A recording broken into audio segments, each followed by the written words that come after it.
I was sitting in my study the other day, Bible open, coffee getting cold, and I found myself thinking about all of you who are waiting for something you can't see yet. Not waiting casually, but waiting with your whole heart. Waiting for a love that feels like home. And I want to talk to you today about something that's been weighing on my spirit. This journey you're on toward the marriage God has prepared for you. Not because I have all the answers, but because I've walked with enough people through this season to know how lonely it can feel. How confusing it gets when everyone around you seems to be finding their person while you're still asking God when it's your turn. I want you to know something right from the start. This isn't going to be one of those messages where I tell you exactly when it's coming or give you a formula to speed things up, because that's not how God works, and honestly, that's not what you need to hear right now. What you need is permission to stop performing and start healing. Permission to believe that your worthiness isn't tied to your relationship status. Permission to trust that God's timing in your life isn't a punishment, it's preparation. I've been a pastor long enough to see a pattern, and it breaks my heart every time. Beautiful, faithful people, people like you, walking around convinced that something must be wrong with them because they haven't met their spouse yet. Wondering if they missed a sign, made a wrong turn, or somehow disqualified themselves from the blessing. And I want to challenge that lie today, because that's exactly what it is, a lie that robs you of peace in this present moment. The Apostle Paul wrote in Philippians that he had learned to be content in every situation, whether in plenty or in want. He wasn't saying he didn't desire more or that he stopped hoping for better days. He was saying he found a way to live fully right where he was, trusting that God was still God even in the waiting. That's what I want for you too. Not resignation, but rest. Not giving up on the dream, but refusing to let the dream steal your joy today. Because here's what I've learned after years of counseling couples and walking with single believers through this journey. Your future marriage is being built right now in ways you can't see. Not out there somewhere in the distance, but inside you.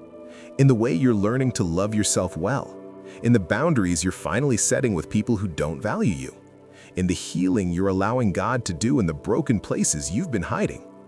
Every time you choose therapy over bitterness, you're preparing for marriage.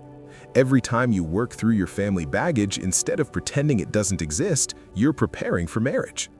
Every time you learn to communicate your needs clearly and kindly, you're preparing for marriage. See, we've been taught to think of singleness as this waiting room where nothing important happens until the main event begins. But God doesn't waste seasons. He's not up in heaven twiddling his thumbs waiting for you to meet someone so your real life can start. Your real life is happening right now, and the work you're doing in this season is laying the foundation for everything that comes next. I think about Ruth and how her story gets romanticized so much that we forget the grief she carried. She lost her husband, left everything familiar, followed her mother-in-law to a foreign land with no guarantee of anything. And yes, she eventually met Boaz, but that's not the whole story. The whole story is that she chose faithfulness when life fell apart. She chose character when she could have chosen bitterness. She chose to keep showing up and doing the next right thing even when her future was completely uncertain. And it was that version of Ruth, the one who had been shaped by loss and faithfulness, who was ready to receive the blessing when it came. Not the girl she used to be, but the woman she became through the journey. If Ruth had met Boaz earlier, before the transformation, she wouldn't have been the same person. The timing wasn't random, it was intentional. And I believe the same is true for you. The person you're becoming in this season is exactly who you need to be for the marriage God has in mind. Not because you're flawed and need fixing, but because growth is always God's agenda, and He loves you too much to rush past the parts that will make you whole. I know some of you are frustrated because you feel ready. You've done the work, you've healed from past relationships, you've got your life together, and you're wondering what else God could possibly be waiting for. And I want to say this gently. Readiness isn't always about you. Sometimes the delay has nothing to do with your preparation and everything to do with someone else's. The person God has for you might still be learning the lessons they need to learn. They might still be healing from wounds that would have hurt you if you'd met them too soon. They might still be becoming the kind of partner who can recognize your value and honor it well. And while you're waiting for them, God is protecting you from versions of them that weren't ready for you yet. I've seen it happen so many times. Someone meets the right person at the wrong time and it doesn't work. Then years later, they reconnect, and suddenly everything clicks because both people have become who they needed to be. Timing matters more than we want to admit, and trusting God's timing means trusting that He sees the whole picture when we can only see our part. Now, I want to talk about something that might make some of you uncomfortable, but I think it's important. We need to stop treating marriage like the finish line of our faith journey. I see so many people putting their entire identity and hope into finding a spouse, as if marriage is the prize God gives to people who are good enough or faithful enough.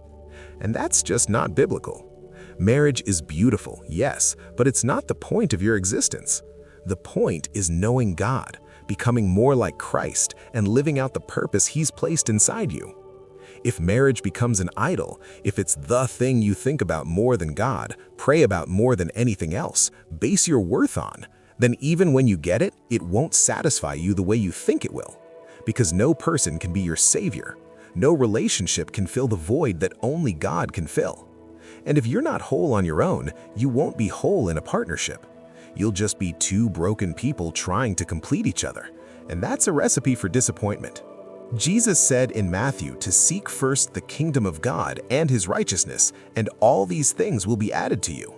All these things, the provisions, the relationships, the blessings. But they come as additions to a life already centered on Him, not as substitutes for Him. So if you've been making marriage the main thing, I want to gently invite you to shift your focus. Not because marriage doesn't matter, but because God matters more. And when He's your foundation, everything else finds its proper place. I also want to speak to those of you who've been hurt before. Maybe you were in a relationship that you thought was heading toward marriage and it ended, and you're still carrying that disappointment. Maybe you've been betrayed, abandoned, or made to feel like you weren't enough. And now you're afraid that even if God does bring someone, you won't know how to trust them. You won't know how to open your heart again without fear. Can I tell you something that's helped me understand God's heart for you? He's not asking you to pretend the pain didn't happen. He's not asking you to move on quickly or to just get over it. He's inviting you to bring your broken heart to Him and let Him sit with you in it. The Psalms are full of David crying out to God in pain, asking hard questions, expressing real emotions. And God never rebuked him for it. He never said, "David, have more faith, stop complaining." He met him in the honesty of his struggle. That's what He wants to do with you. He wants to heal the parts that are afraid to hope again. He wants to restore your ability to trust, not in a perfect person, because that doesn't exist, but in His goodness and His ability to guide you. Your past heartbreak doesn't disqualify you from future love. It qualifies you to recognize real love when it shows up, because you'll know what it's not. And the healing you're allowing God to do now is making space for a healthier, stronger relationship than you could have built before. I want to pause here and say something to those of you who are in your 30s, 40s, or beyond, feeling like you've missed the window, feeling like everyone else got married young and you're somehow behind. There is no expiration date on God's promises. Abraham and Sarah had a child in their old age when it seemed impossible. Moses didn't start his real calling until he was 80. God is not limited by timelines or cultural expectations. Your story doesn't have to look like everyone else's to be beautiful and blessed. In fact, some of the strongest marriages I know started later in life because both people brought maturity, self-awareness, and life experience to the table. They didn't rush into it because of social pressure. They chose each other with intention and wisdom. So if you're feeling behind, I want you to hear this. You're not behind. You're exactly where you need to be. And the fact that it hasn't happened yet doesn't mean it's not going to happen. It just means your story is unfolding differently, and that's okay. Let me talk for a moment about the kind of person you're praying for. I know you have a list. We all do. Qualities you want in a spouse, values that matter to you, things you're not willing to compromise on. And that's not wrong. It's actually wise to know what you're looking for. But here's the question I want you to sit with. Are you becoming the kind of person you're praying for? Are you developing the qualities you hope to find in someone else? If you want someone who communicates well, are you working on your own communication? If you want someone who's emotionally healthy, are you doing the inner work to be emotionally healthy yourself? If you want someone who's generous, kind, patient, and faithful, are those things growing in you? Because the truth is, like attracts like. Healthy people attract healthy people. Whole people attract whole people.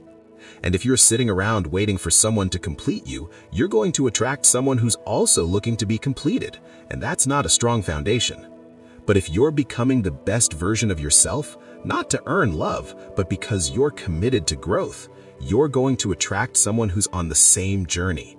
And that's when real partnership happens. Proverbs talks about iron sharpening iron, how one person sharpens another. That's the goal. Not two incomplete people merging into one functional unit, but two whole people coming together to build something even stronger. So use this season to become more patient, more forgiving, more